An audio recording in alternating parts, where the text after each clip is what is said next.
À quelle carrière professionnelle ouvrent les IUT, les instituts universitaires de technologie? C'est ce que nous allons voir dans ce nouveau numéro de Cas d'école, l'émission qui vous emmène dans les coulisses de l'enseignement supérieur. Et pour guide aujourd'hui, j'ai le plaisir de recevoir Rodolphe Dalle, président de l'Association des enseignants de communication en IUT, directeur de l'IUT de Nantes et vice-président de l'Assemblée des directeurs des IUT. Rodolphe Dalle, bonjour. Bonjour. À vos côtés, j'ai le plaisir de recevoir Alain Euzen. Vous êtes pharmacien industriel de formation. Vous avez occupé des fonctions de direction opérationnelle et générale dans l'industrie pharmaceutique, justement. Et vous avez un pied également dans le monde de l'éducation, puisque vous êtes le président du conseil de l'IUT d'Évreux. Alain Euzen, bonjour. Merci, bonjour. Alors, pour commencer, Rodolphe Dalle, à quoi forme un IUT ? Alors un IUT, ça forme au diplôme universitaire de technologie, qui est un diplôme à Bac+2 sur 2 années, 4 semestres, et qui permet à un jeune, après le baccalauréat, de rentrer soit dans la vie professionnelle, soit de poursuivre des études en licence professionnelle ou vers un Bac+5. Et alors, quelles sont ces méthodes spécifiques pédagogiques ? Alors les méthodes spécifiques pédagogiques, elles sont nombreuses. Il y a 113 IUT sur le territoire métropolitain, outre-mer et métropole à strictement parler. Et évidemment, elles sont très nombreuses. Néanmoins, les IUT disposent d'un programme pédagogique national qui permet d'avoir un DUT qui est équivalent quel que soit l'IUT. Et du coup, on retrouve des méthodes pédagogiques qui sont communes, similaires. En particulier de la méthodologie autour de la pédagogie active, c'est-à-dire qu'on apprend en faisant, mais aussi du projet. Learning by doing, comme disait voilà, l'anglo-saxon. Exactement. C'est ça, mais j'ai essayé de le dire en français. Donc, c'est exactement ça. Et puis, du projet tutoré qui permet là aussi de faire véritablement. Donc, on a un sujet, les étudiants travaillent en équipe, encadrés par un enseignant et essayent d'apporter une réponse à une problématique qui peut être une problématique interne à l'IUT, mais aussi une problématique d'entreprise. On a des méthodologies encore de pédagogie active à travers évidemment l'insertion en entreprise, via les stages, via l'alternance, puisque de plus en plus de diplômes proposés par les IUT se font en alternance.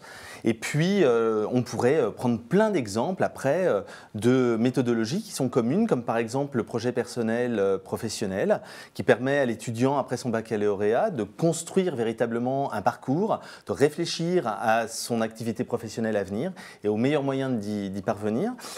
Également encore dans les choses qui sont importantes pour nous, des modules autour d'apprendre autrement qui permettent de réfléchir à un certain nombre de méthodes un petit peu différenciées pour pouvoir amener l'étudiant vers des compétences professionnelles ou en tous les cas des compétences professionnalisantes. J'en ai cité donc quelques exemples là, de méthodes pédagogiques particulières et partagées. Après, il y a toutes les initiatives des équipes pédagogiques dans les IUT. Alors justement, Alain Euzen, je le disais, vous êtes issu du monde de l'entreprise. Pour rebondir en effet sur ce que nous disait Rodolphe Dalle, vous, à votre niveau, est-ce que vous avez peut-être apporté des techniques issues du monde de l'entreprise dans votre IUT ?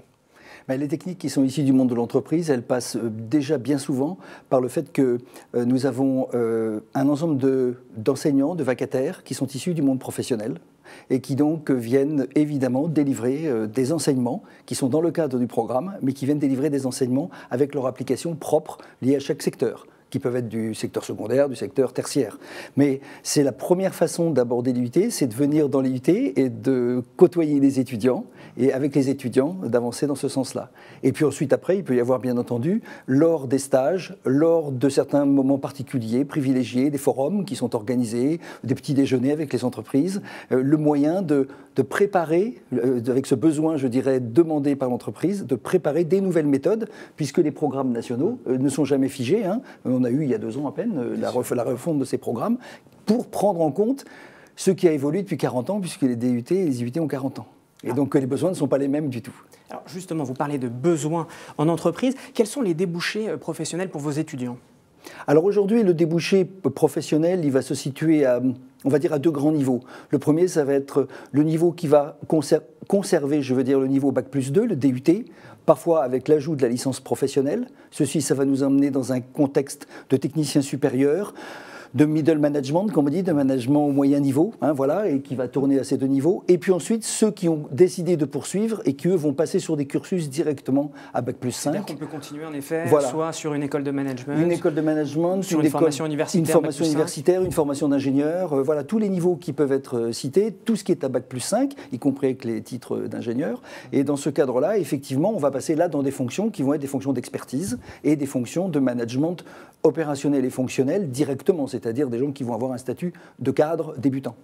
Alors, vous l'avez dit, une fois qu'on a son DUT ou sa licence professionnelle, néanmoins, ce sont surtout des postes de technicien supérieur, hein, si je ne me trompe pas. Comment on choisit sa spécialité? Parce que vous l'avez dit, Rodolphe Dahl, il y en a 24. Alors voilà, on sera technicien supérieur, mais comment choisir l'orientation de quelle filière choisir? Peut-être au prisme, je ne sais pas, du marché de l'emploi? Oui, alors, bon, je pense qu'Alain pourra le dire mieux que moi concernant le marché de l'emploi, mais sur 24 spécialités, du secteur secondaire et du secteur tertiaire, évidemment, le choix est très très vaste. Il est extrêmement large. Mais aujourd'hui, je pense que les étudiants auraient intérêt, et les lycéens qui seront les étudiants de demain, auraient intérêt à ouvrir un petit peu le spectre et à regarder l'ensemble des spécialités offertes par les IUT.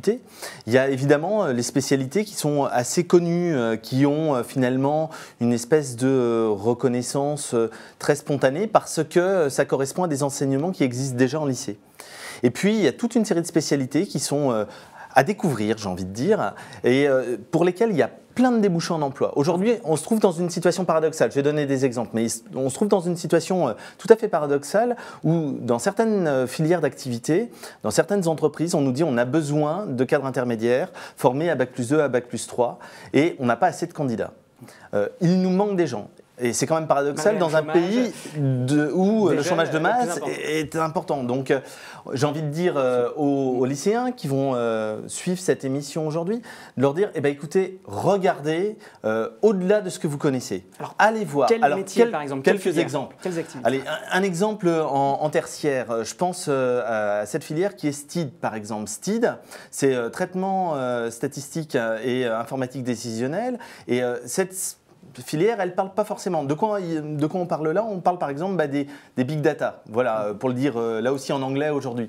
Et puis, je vais prendre quelques autres exemples, plutôt cette fois-ci sur le secteur secondaire. Je pense en particulier au génie chimique et génie des procédés, où il y a énormément de besoins d'emploi, mais voilà, génie des procédés, ça ne parle pas aux bacheliers. On a des ingénieurs dans ces domaines de haut niveau, en nombre suffisant, mais on manque de techniciens de qualité, c'est ça, de middle management sur ces domaines. D'un niveau opérationnel qui soit fort, c'est-à-dire qu'ils puissent prendre des décisions, mais qu'ils puissent aussi travailler dans un cadre purement technique. Le génie des procédés, c'est l'exemple. Ça ne parle à personne, génie des procédés. Or, c'est développer des procédés dans beaucoup de milieux secondaires, et c'est fondamental pour la compétitivité de l'entreprise de développer ces procédés.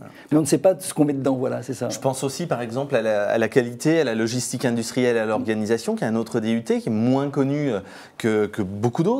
Et pour le coup, toutes les semaines, on a des offres d'emploi et on n'a pas d'étudiants à mettre en face.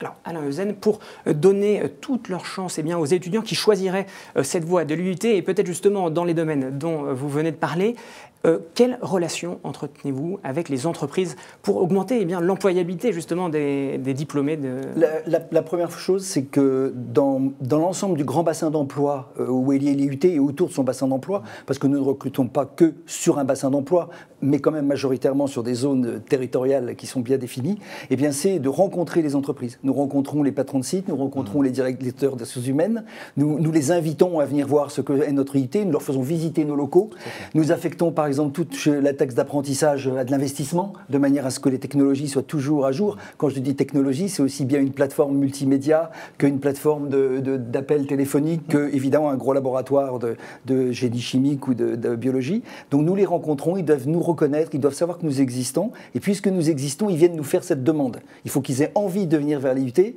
nous dire voilà, aujourd'hui on a cette difficulté-là. Et puis on a dans nos conseils des représentants du MEDEF, des chambres de commerce, enfin voilà, un certain nombre de représentants institutionnels qui sont aussi nos relais, puisque les chambres d'agriculture, qui viennent effectivement relayer notre message et qui connaissent nos besoins. Alors Rodolphe Dahl, si on utilise une terminologie vraiment justement issue du monde de l'entreprise, quelle pourrait être la promesse que vous faites aux entreprises sur la qualité de vos étudiants?